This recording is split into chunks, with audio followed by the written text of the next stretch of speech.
2. So same thing earlier. So we will need to extract the characteristic equation f of m equals 0 here.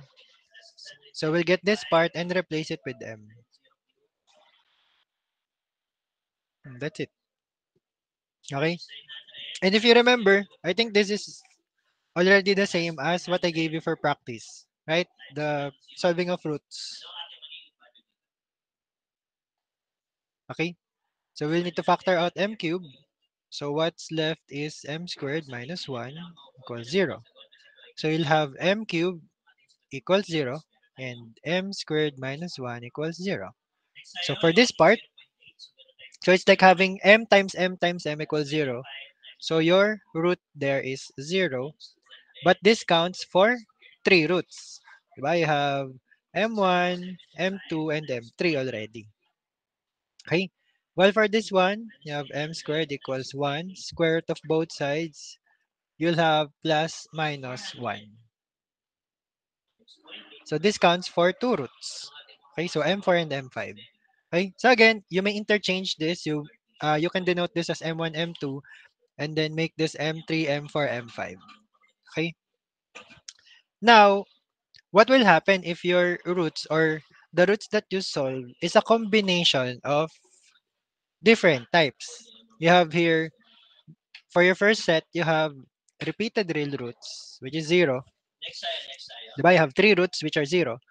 And on your next set, you have distinct real roots. So what will your solution look like? Okay, or what will you need to do for a solution? So it's very simple. You just need to combine. Okay? So looking back here, you just need to combine the forms. No need to mix up or create another form. Okay? You just need to combine them. You just need to add. Okay? So how do we do it here? So I'll write first the repeated real roots part. So our format there is, di ba, first term, C1 e to the mx. But your m is 0, so this part is already equal to 1. Di ba? This will become e to the 0. So what's left is C1. Okay? Next term. So on the next term, we will apply the rule for the repeated real roots. Okay? So you'll have here C2 times x. And also, still, your e to the mx is equal to 1 because m is 0. And your third term, okay, just follow the pattern. So you have C2x here. So you'll have C3x squared. Still, your e to the mx is equal to 1 because m equals 0. Okay? So now, how do we combine this part? So first of all, your arbitrary constant numbering should be continuous. So don't start with C1 again. Okay? Continue with C4. And then, the question here is, do I need to write x cubed because I have x squared here for my last term? So no need because this is already a different value. Okay? So you will follow your format of, so C4 e to the m for x. Okay? So you can interchange this. So I can write e to the negative x. Okay? Writing the negative one first. And then on C5, I'll have e to the positive x. So this is your general solution.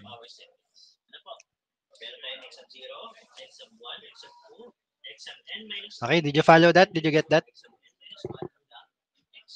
So again, if your roots or your set of roots is a combination either of distinct real roots and distinct or repeated real roots, or if it's a combination of distinct real roots and imaginary roots, no, so you just need to follow the pattern and combine.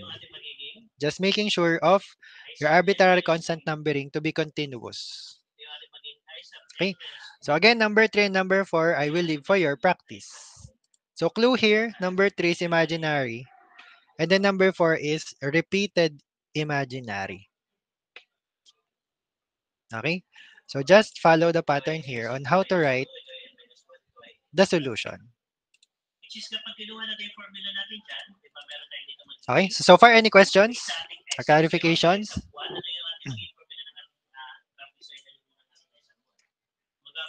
Okay. So the next topic, before we continue with the solving process, no, so we will have a subtopic first, which is Ronskian. So Ronskian is a testing used to determine whether a set of functions is linearly independent. Okay? So the process that will be used here is getting the determinant. Alright, so what will we need to test? So we will test these functions. These functions, this one, it can be this one. No? So we will test those algebraic functions, whether they are linearly independent or whether they are linearly dependent. Okay? So in this example, so we're given two functions, y1 of x and y2 of x. So this means y1 and y2, they came from a second order. Okay? If you had a y3 of x additionally, it means they came from a third order and so on. Now, if you had a y4, y5, y6, and so on, so it means they came from the corresponding order. So in this example, so y1 and y2 are supposedly solutions to a second order DE. So we will test them using Wronskian whether they are linearly independent and or whether they are linearly dependent. So if they are linearly independent, so it means they form the general solution like this one. Y equals C1y1 plus C2y2. So if you compare here, diba it's like having C1y1, C2 y2 of x, C3 y3 of x, and so on. Okay, it's just that this is only from a second order DE. Okay, so how do we form the Wronskian determinant? So from a given, let's say y1 and y2, we will create a matrix first.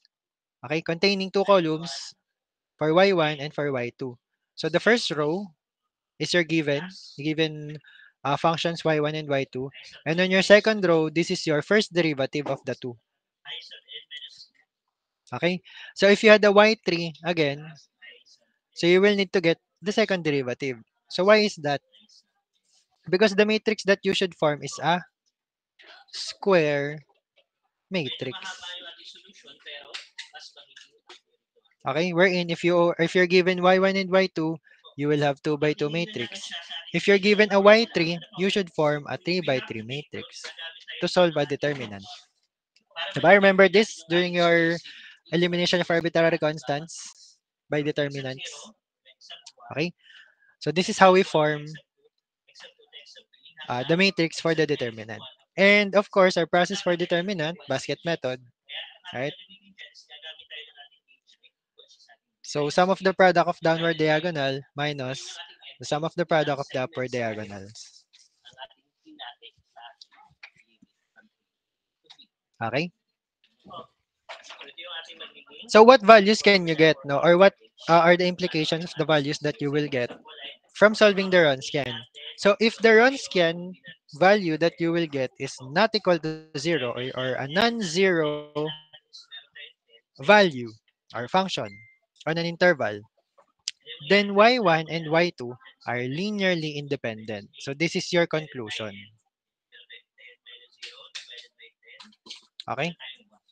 So that is when your Wronskian is not equal to 0. And it also means that y1 and y2 are part of the general solution. But if you get a Wronskian that is equal to 0 for all x in an interval, it means the result is straight up 0. No, it canceled out, nag minus minus, ganun. It means your functions, y1 and y2, are linearly dependent. Okay? But there are also cases wherein you will get a value of Wronskian that is non-zero, but it's a function of x, no? And it can be 0 for a specific value or interval of x. Okay? It just means it's your y1 and y2 or your given functions are linearly independent except no, for the values of x that will make it 0. Okay? So let's have an example or a set of examples here. So we have the first set of examples, y1 and y2, which are e to the x and x e to the x. So we will form the Wronskian determinant. So write the given on the first row. Okay, and on the second row, their first derivative. So what's the first derivative of e to the x? Same.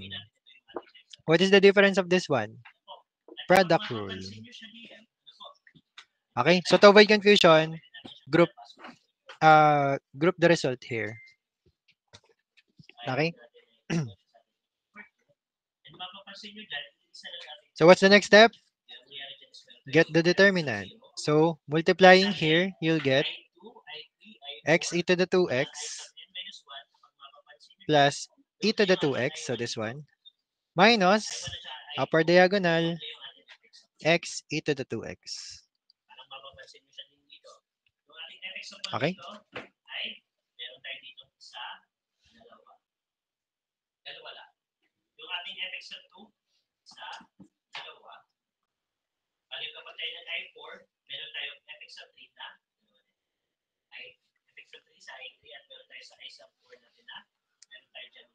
So as you notice here, these two will cancel out.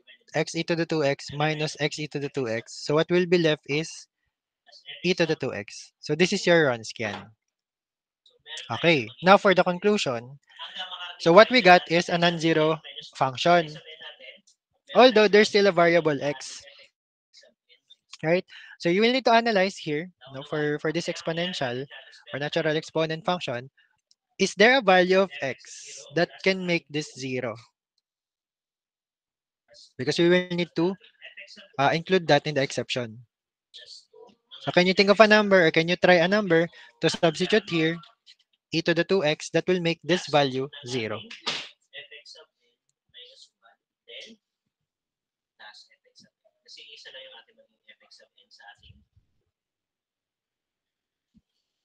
So the answer there is none. Okay, so even if you try a very big number, a very small number, or a negative number, no, it will just give you a very small number, but still not 0. Okay, it's because natural exponent is asymptotic in nature, meaning it will just approach 0, but it will never touch 0. So it will never become 0. Okay? For your conclusion, y1 and y2, you're given y1 and y2 are linearly independent. Okay? Because your Wronskian value is not 0 and it will never be 0. Is that clear? Everyone following this process? So this is your process for the Wronskian testing. So form the matrix, get the determinant, and then analyze. And then make the conclusion. Okay, let's try number 2. So for number 2, again, write the matrix. Sine x and then cosine x, you're given. And then first derivative, cosine x and negative sine x. And then get the determinant. So you'll have here negative sine squared x minus cosine squared x. So you can factor out negative 1. What will be left is sine squared x plus cosine squared x. Diba? This is a Pythagorean identity of your trigo, which can be equal to 1. So your Wronskian is negative 1. So what will be the conclusion here? Sige nga, try. So what do you think will be the conclusion?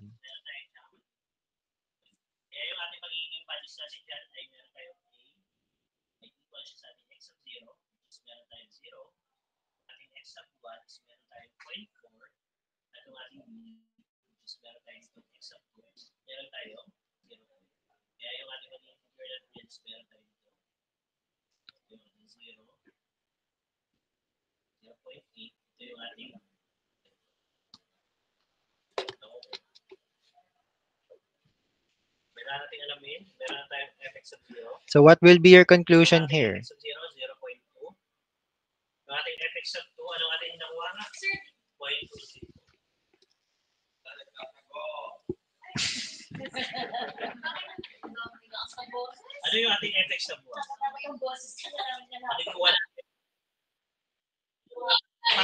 Okay, so y1 and y2 are linearly independent because what your Wronskian value is not equal to 0. Diba? So negative 1 will never be equal to 0 because it is already constant. So y1 and y2 are linearly independent. Okay? So did you follow that?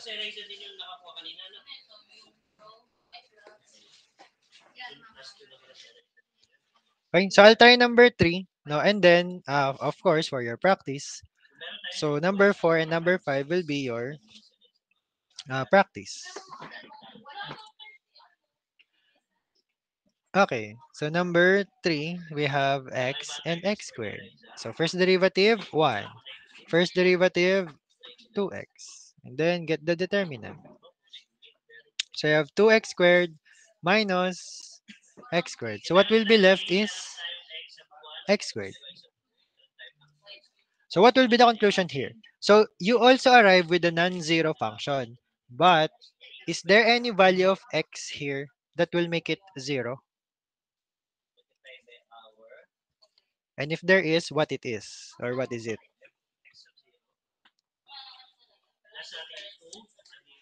So is there any value of x that can make that function 0? 0, right? So if you substitute 0 to x squared, it will become 0. So meaning, that will be your restriction or your exception. So y1 and y2 are linearly independent for all x except, yan. So this will be your keyword. Except for the value of x that will make it 0, which is x equal to 0. So this is your conclusion. Okay? So everyone follow that? So that is the process for the Ronskian testing. So I leave number 4 and number 5 for your practice. No? So those two are 3 by 3 matrices, of course, so that you can refresh how to do the determinant. So I'll do the matrix for number 4. Now, diba, you have 1, x, and x squared. So derivative of 1, 0. Derivative of 0, still 0. Derivative of x, 1. Derivative of 1, 0. Derivative of x squared, 2x. Derivative of 2x, 2. Okay, and then get the determinant using basket method. Now, if you're familiar with the identities of matrices, so you can apply that. So your Wronskian here is, so whatever the answer is here for the determinant, and then make the conclusion. Okay, same with number 5. So for number 5, you'll even have product rule.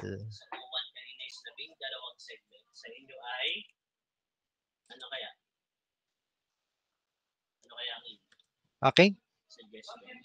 So far, any questions regarding our topics for today? For higher order and Wronskian? Okay, so no questions or confusions. So I think that will be all for now. So that on Monday online, so we can proceed with the next topic, which is the reverse of what we did earlier. Okay, so this is constructing homogeneous DE from a given particular solution. Okay, so our goal here is from this given, we will need to write the equivalent or the f of d times y equals 0 equation. Okay, this is exactly the reverse process of what we did earlier for this one. Diba our given here is f of dy equals 0. And then what we got is the general solution. Okay? So we will just reverse this process until we arrive here. Right? So we will analyze this, no? And reverse the process to get the f of dy equals 0. So this will be important because on the final topic, this is how you solve the Rx or the right side of the equation for non-homogeneous. Okay? So a big part of that process is how you will solve for Rx. Okay? But for solving of, this is a preview already, for solutions of non-homogeneous DE, this part, the f of d times y part, this is exactly already what we did here. Okay? So how you solve for the given f of dy equals 0 for the homogeneous. So that's also exactly how you will solve for the f of d times y part in the non-homogeneous. So that will become your complementary solution, this part. So this is what we did today. Okay? So on our discussion for the solutions of non-homogeneous DE, so we will just need to focus on solving for the Rx, now, which is, again, already part of this process also. So that's why I've told you, once we reach this part, this is already only a combination of this process and this process. Okay? So are there any more questions before we end?